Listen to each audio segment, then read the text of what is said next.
राजपुर नाम के गांव में गौरव नाम का एक युवक रहता था। वह पढ़ा लिखा और समझदार था, लेकिन स्वभाव से थोड़ा स्वार्थी। उसे लगता था कि इस दुनिया में वही सबसे ज्यादा मेहनत करता है और किसी की मदद करने से उसका समय और पैसा व्यर्थ होता है। एक दिन गांव में भयंकर सूखा पड़ गया। खेत सूख गए, कुएं का पानी खत्म हो गया और लोगों के पास खाने तक के लाले पड़ गए। गौरव के पास थोड़ा अनाज बचा था। गांव के कई लोग उससे मदद मांगने आए, पर उसने दरवाजा बंद कर लिया। उसने सोचा, अगर मैंने अपना अनाज बांट दिया तो मेरा क्या होगा।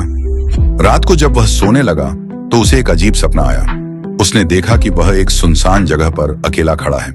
चारों तरफ धूल, भूख और प्यास है।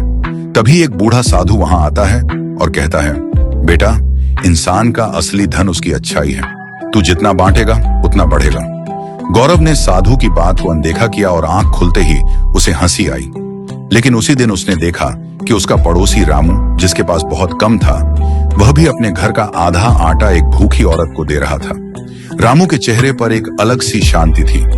यह देखकर गौरव के मन में कुछ बदलने लगा। अगले दिन गौरव ने अपने गोदाम का दरवाजा खोला और घोषणा की, जिसे भी जरूरत हो आकर अनाज ले जाए। लोगों ने उसकी तारीफ की, लेकिन गौरव को जो सबसे बड़ा सुख मिला वह था दूसरों के चेहरों की मुस्कान। धीरे धीरे गांव में फिर से जीवन लौट आया।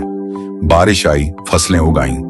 एक दिन वही साधु फिर उसके सपने में आया और मुस्कुराकर बोला, देखा बेटा, अच्छाई बांटने से कभी कमी नहीं होती, बल्कि सुख दुगना हो जाता है।